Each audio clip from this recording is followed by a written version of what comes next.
Clip number 539۔ اس clip میں انشاءاللہ آپ قرآن پاک کی سورہ ہود کی آیت نمبر 82 سے لے کے 83 تک کی تلاوت، ترجمہ اور تفسیر قرآن صراط الجنان سماعت فرمائیں گے۔ بسم اللہ الرحمن الرحیم۔ ترجمہ، اللہ کے نام سے شروع جو نہایت مہربان رحمت والا ہے۔ فلما جاء امرنا جعلنا عاليها سافلها وامطرنا عليها حجارة من سجيل منضود۔ ترجمہ، پھر جب ہمارا حکم آیا تو ہم نے اس بستی کے اوپر کے حصے کو اس کے نیچے کا حصہ کر دیا اور اس پر لگاتار کنکر کے پتھر برسائے۔ فلما جاء امرنا، پھر جب ہمارا حکم آیا، جب حضرت لوط علیہ السلام اپنے اہل و عیال کے ساتھ اپنی بستی سے نکلے تو انہیں حکم دیا کہ پیچھے مڑ کر کوئی نہ دیکھے۔ سب نے اس بات پر عمل کیا، لیکن آپ علیہ السلام کی بیوی نے جب سنا کہ اس کی قوم پر عذاب نازل ہونے والا ہے تو اس نے پیچھے مڑ کر چیخ کر کہا، ہائے میری قوم، تو اسے بھی ایک پتھر لگا اور وہ بھی اپنی قوم کے ساتھ ہلاک ہو گئی۔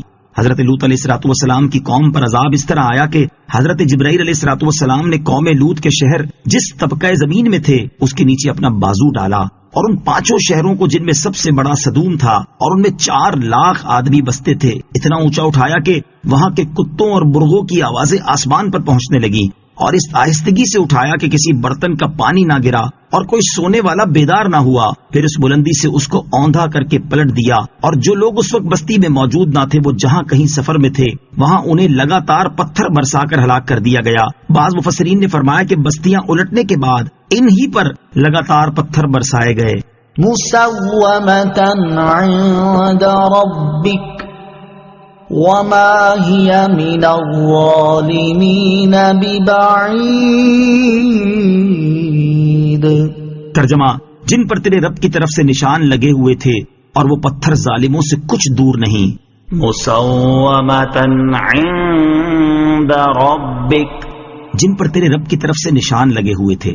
ان پتھروں پر ایسا نشان تھا جس سے وہ دوسروں سے ممتاز تھے۔ حضرت قتادہ رضی اللہ تعالیٰ عنہ فرماتے ہیں کہ ان پر سرخ خطوط تھے۔ حضرت حسن رضی اللہ تعالیٰ عنہ اور مفسر سدی کا قول ہے کہ ان پر مہریں لگی ہوئی تھی، اور ایک قول یہ ہے کہ جس پتھر سے جس شخص کی ہلاکت منظور تھی اس کا نام اس پتھر پر لکھا تھا۔ وما هي من الظالمین ببعید، اور وہ پتھر ظالموں سے کچھ دور نہیں۔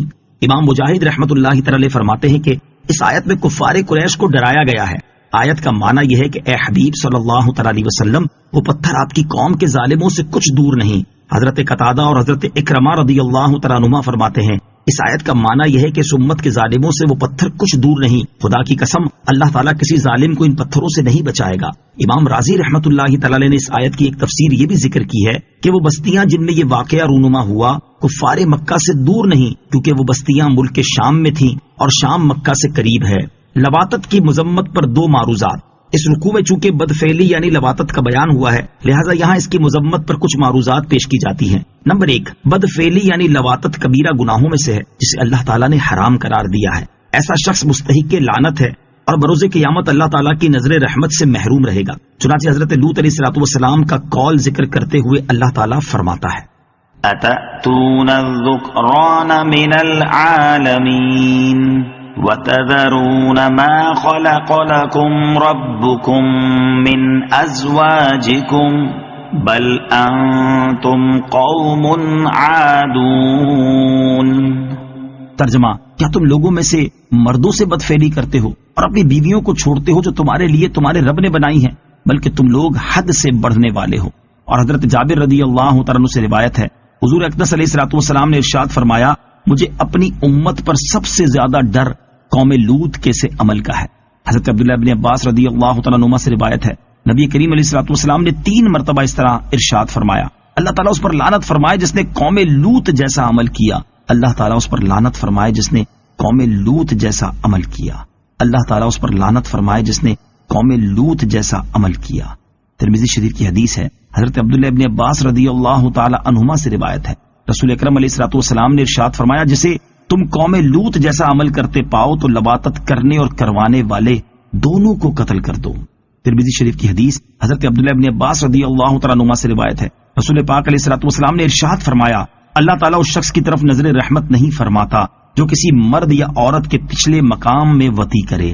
حضرت عبداللہ ابن عباس رضی اللہ تعالیٰ عنہما فرماتے ہیں کہ بد فعلی کا مرتکب اگر توبہ کیے بغیر مر جائے تو اسے قبر میں خنزیر کی شکل میں بدل دیا جاتا ہے۔